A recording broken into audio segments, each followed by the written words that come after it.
M. Carmichael, capítulo 4. O Tabernáculo de Lata. Depois da experiência em Glasgow, M voltou para a Irlanda com um pensamento fixo. Ela não se limitaria a fazer o que se achava capaz de fazer. Em vez disso, ela confiaria em Deus e veria o que ele faria por intermédio dela. Ela se jogou ao trabalho com as capuzinhos e em pouco tempo o grupo iniciado 2 anos antes tornou-se muito grande. Todos os domingos de manhã, 400 mulheres e meninas se aglomeravam no salão da igreja presbiteriana na rua Rosemary. É claro que muitos membros da igreja continuavam a se queixar da invasão pelas capuzinhos. Eles falavam a respeito delas como se fossem ratos. Com tantas capuzinhos vindo para a sua reunião, M começou a pensar que seria melhor para todos se seu grupo de capuzinhos contasse com um local próprio para os encontros permanentes. E assim, enquanto suas 2 irmãs mais novas devoravam revistas femininas buscando as tendências da moda mais recentes e discutindo como o marido perfeito deveria ser, M examinava as revistas de construção e engenharia. Ao contrário de suas irmãs e da maioria das mulheres mais jovens de sua época, M não estava interessada em se casar.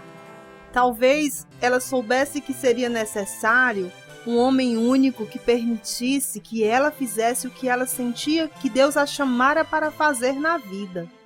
E então ela descartou o casamento de sua mente e se concentrou no trabalho entre as capuzinhos. Ao virar as páginas de uma revista de construção em particular, seus olhos foram atraídos por um anúncio que continha o desenho de um enorme salão feito de ferro. Ao lado do desenho havia um texto que descrevia edifícios de ferro pré-fabricados que poderiam ser construídos por 500 libras. M olhou para o desenho, tentando imaginar como seria um edifício de ferro na vida real. Seria muito frio ou muito barulhento? Todos os edifícios em Belfast eram feitos de pedra ou tijolo. Um edifício de metal funcionaria de verdade ou era apenas uma armadilha? Ela não sabia. Sua educação escolar versara sobre canto e costura, não sobre engenharia. Se seu pai ainda estivesse vivo, ele poderia ter dito a ela se o prédio seria projetado de forma segura e como ele aguentaria o clima úmido de Belfast. Ora, se seu pai estivesse vivo e não tivesse perdido a maior parte do dinheiro nos moinhos de farinha, ele poderia muito bem ter pagado pelo prédio para ela. Ele sempre fizera doações generosas para as atividades cristãs. Construíra um salão em Millsney que servia como escola e igreja. Ele até comprara um cavalo e uma charrete para o pregador da igreja. No entanto, seu pai estava morto e havia pouco dinheiro sobrando para a família Carmichael. Talvez o suficiente para manter a família de forma razoável se eles fossem cuidadosos, mas com certeza não o suficiente para comprar um prédio novo. M perguntou a si mesma como conseguiu dinheiro para comprar um prédio de ferro como o que vira na revista de construção. Ela sempre poderia pedir a outros cristãos, é claro, mas ela havia pedido dinheiro a um cristão certa vez, há muito tempo, e o gosto ruim da experiência nunca deixou sua boca. Ela contava 10 anos e estava com a avó na época. Sua avó estava recolhendo dinheiro para um trabalho de caridade e sugeriu que M fosse até a nova casa da esquina e perguntasse ao dono se ele faria uma doação. M não se importava em fazê-lo. Ela via o homem na igreja todos os domingos, quando ficava com a avó. Ela estudou o exterior da casa nova do homem quando bateu à porta. A casa tinha estátuas ornamentadas no jardim e a mais recente tendência, um gazebo trabalhado em ferro fundido, treliçado. Com certeza, M pensou, alguém tão rico quanto esse homem seria capaz de doar muito dinheiro para a caridade de sua avó. Quando o homem chegou à porta, Amy lhe explicou o motivo da visita. Para sua surpresa, o homem anunciou de forma brusca que não podia doar um único centavo para o trabalho de caridade. Amy ficou chocada. O homem era rico. Ele tinha dinheiro suficiente para construir uma casa cara. Como poderia não ter nenhum centavo sobrando? Amy pensava sobre o assunto enquanto voltava para a casa da avó, até que por fim se deu conta da verdade. O homem devia ter muitos centavos. Ele apenas não queria dar nenhum deles. Nesse dia, uma nova ideia se enraizou na mente da Amy de 10 anos. O povo cristão real, ela decidiu, teria prazer em dar dinheiro para ajudar os outros. Então, por que se preocupar em impedir as pessoas que não queriam dar? O incidente ocorrera na década anterior, mas Amy se lembrava muito bem da experiência. Ela ainda cria que o povo cristão teria prazer em contribuir, e ela também acreditava que era melhor pedir a Deus para dirigir essas pessoas para dar dinheiro do que pedir a elas de forma direta. Na reunião das Capuzinhos, no domingo seguinte, ela compartilhou com as mulheres a ideia de ter seu próprio prédio e todas concordaram em orar e pedir a Deus para fornecer a enorme soma de 500 libras para comprar o prédio, bem como um lugar para colocá-lo. Como filha mais velha, Amy nem sempre podia escapar dos deveres da vida na sociedade vitoriana. Uma coisa que Amy não conseguia evitar era o dever de retornar visitas com sua mãe. Retornar visitas era um sistema elaborado em que as mulheres da classe alta marcavam compromissos de fazerem visitas umas às outras em uma das casas. Era impossível deixar de visitar alguém.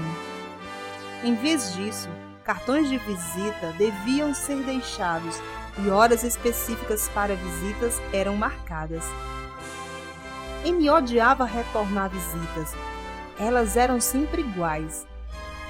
As mulheres mais velhas iriam questioná-las sobre algum jovem que pudesse achar interessante ou sobre qual das irmãs dela estava aprendendo uma nova peça de piano.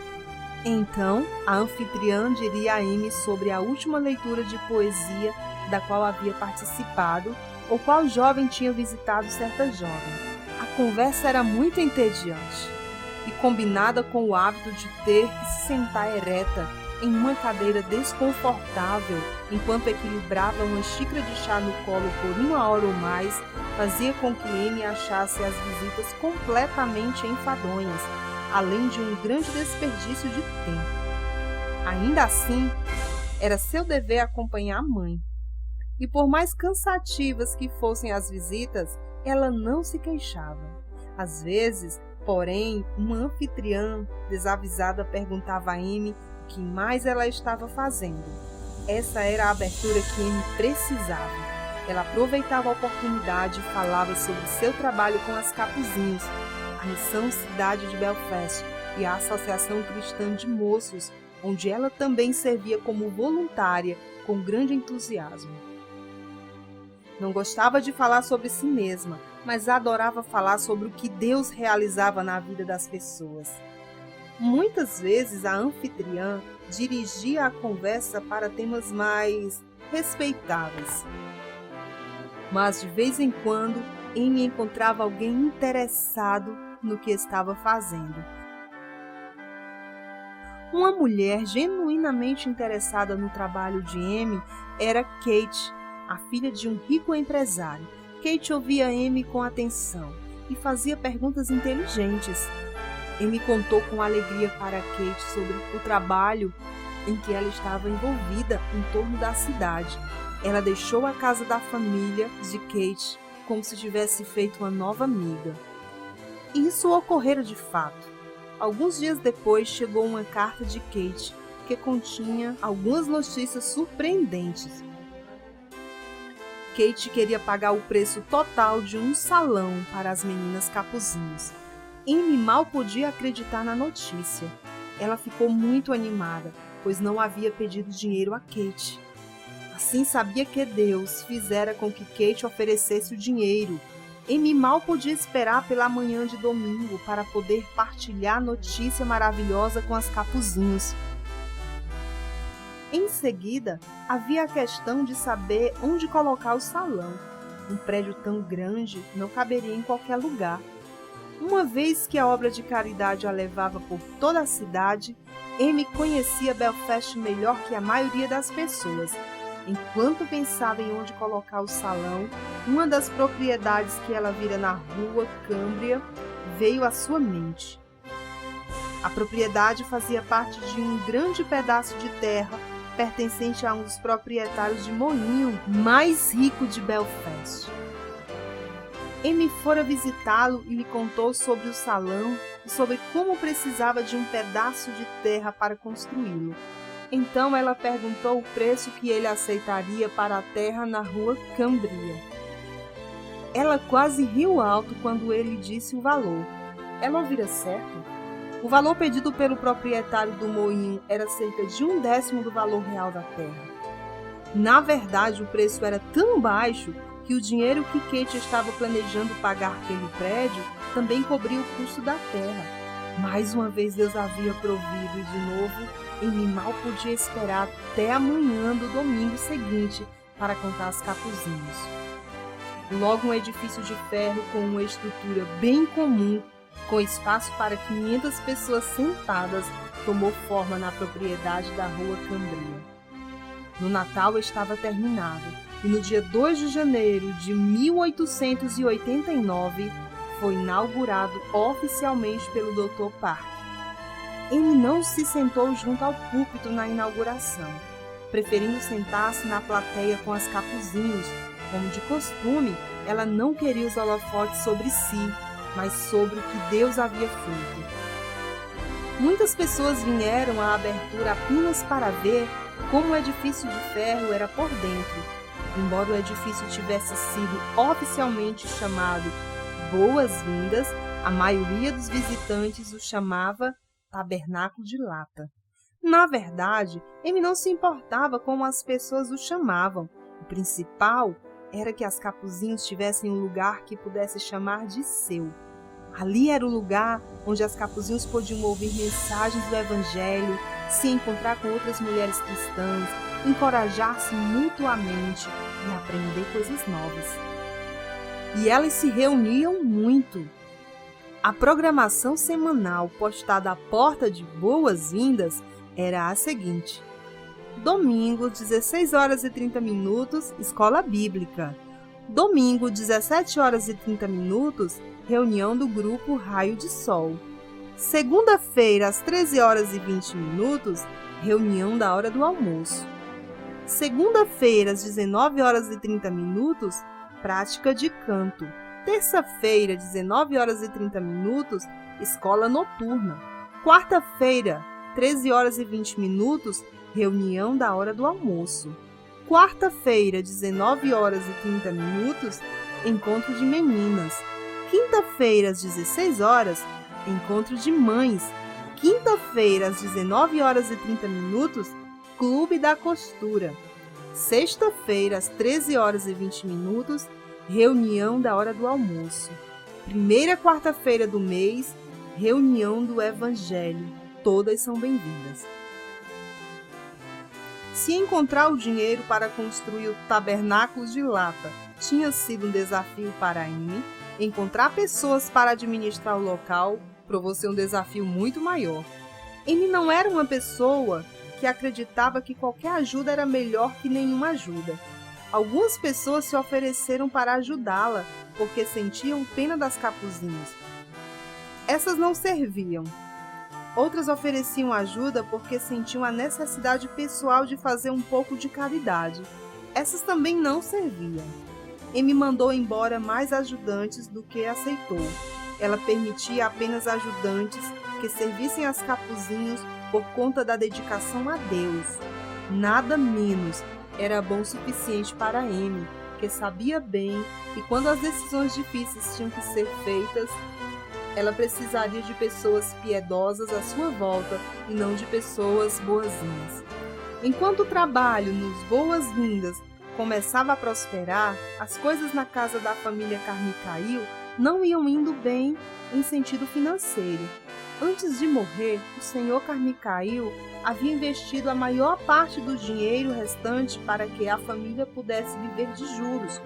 No entanto, o investimento não foi bom e o dinheiro se perdeu. A família Carmichael já não contava com apenas um pouco de dinheiro para sobreviver. Ela não tinha mais nada. Em vez de sentir pena de si mesma, a senhora Carmichael confiou que Deus resolveria as coisas. Não importava quão difíceis elas parecessem. Ela reuniu os 7 filhos e lhes contou as más notícias. Então todos se ajoelharam e oraram sobre a situação e pediram a Deus para guiá-los. Poucos dias depois, Jacob McGill, um velho amigo da família Carmichael, ofereceu à senhora Carmichael um trabalho de supervisão de uma casa de resgate de mulheres na cidade industrial, nos arredores de Manchester, na Inglaterra. Ele também ofereceu apoio a Amy para criar um ministério entre os funcionários da fábrica.